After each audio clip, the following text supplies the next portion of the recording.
Today morning, I'm going to make this sara. They call it sara.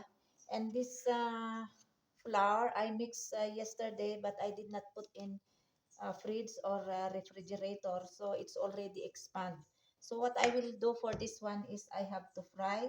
I put already oil here in clay or this deep pan. So now I'm going to fry this one for breakfast. Only 5 pieces because yesterday I mix more than I think flour. So last night I did not put in fridge, so it's already expand. So this is not good for making chapati or paratha. So this is good for fry to make it sarah. They call it sarah. This one expand uh, flour into fry and sarah.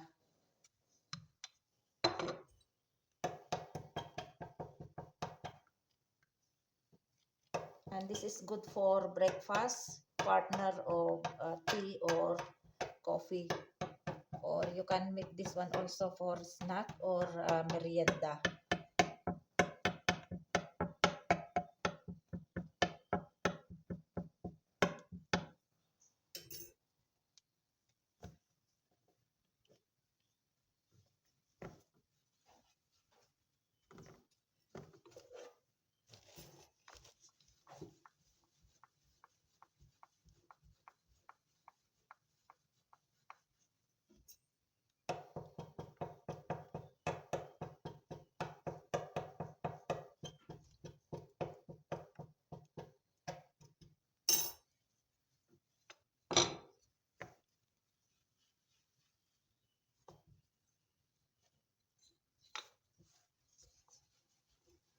Today is July 9 and today is Wednesday.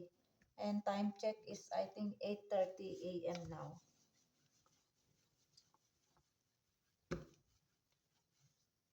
Fatma, she went to college. Start yesterday. Now she's now in first year college. And she want to take BS Biology Preparatory for medicine because she like to take medicine. She want get course medicine. So she uh, choice bio, base bio.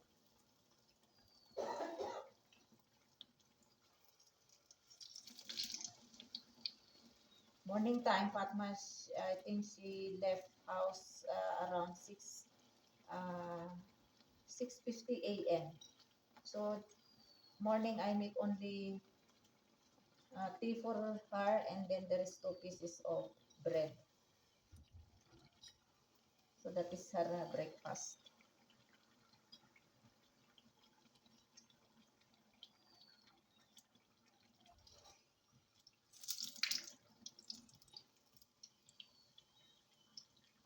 Or just same they call this one in India, puri. Ayan.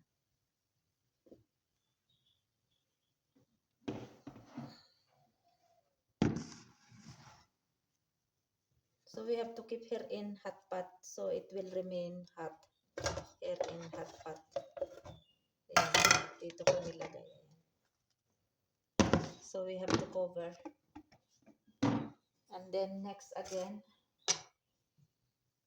only 5 pieces sarap.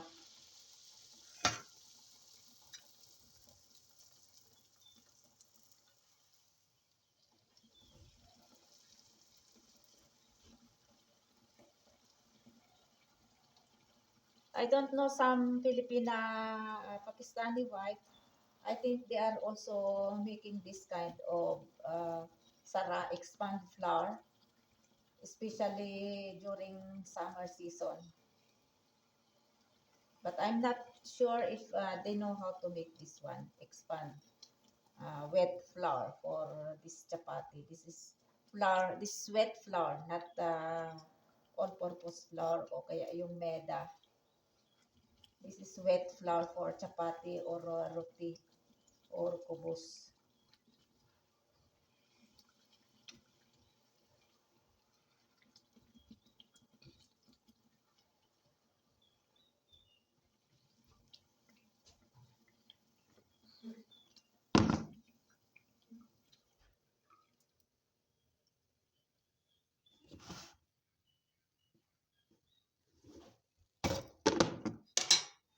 mix.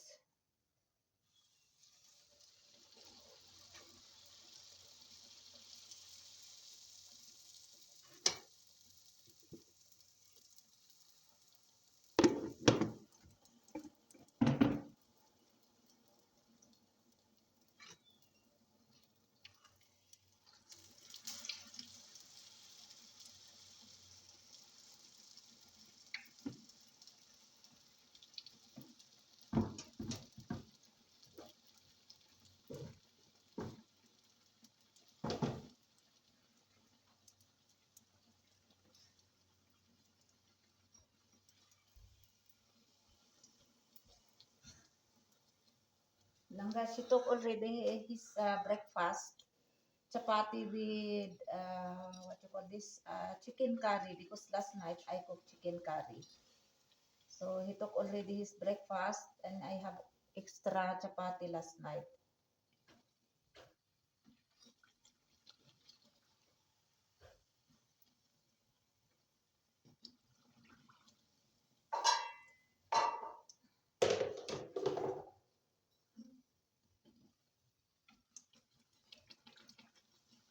And also my husband, Lakay, 30 minutes ago he went down. Just I make only tea for him, and this extra chapati last night.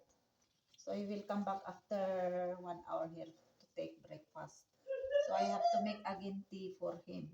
And for me, morning time, I also took already my breakfast after I make tea for Fatma. So tea with bread, and also chapati, because chapati there is also extra last night. So I eat half chapati with tea.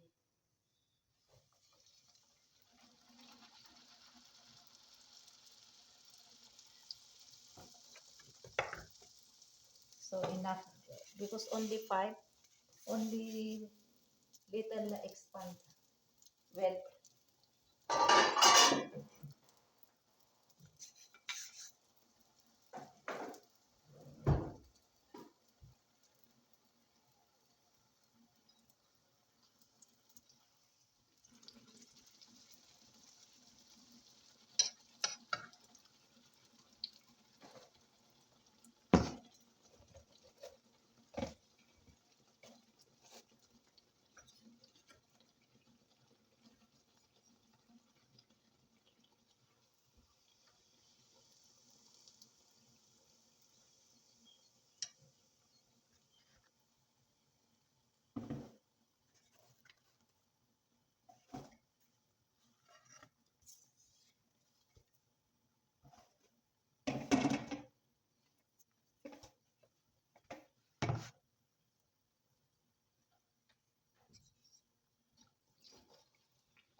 So this is four, and this is last five.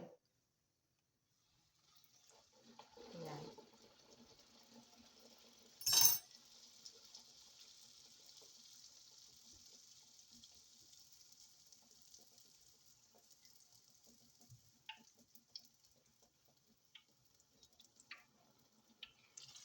And Fahad will come also after for breakfast.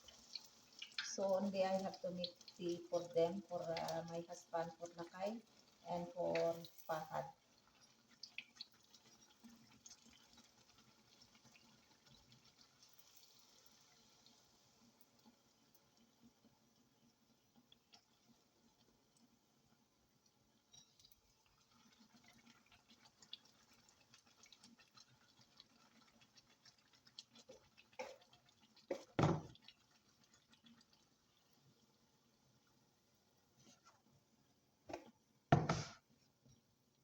We have to turn off now the flame because oil is still hot, so it can be cooked this one.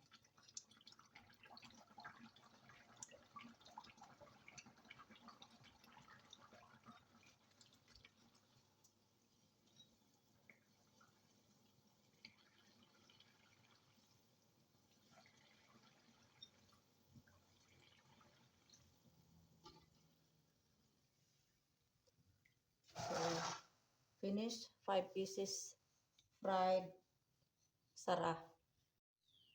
So these are all I make. 5 pieces sara. Expand flour. Expand wet flour fried. Yan, 5 pieces. So one piece for us. And this is good for breakfast or snack. If breakfast, you can drink with tea or coffee.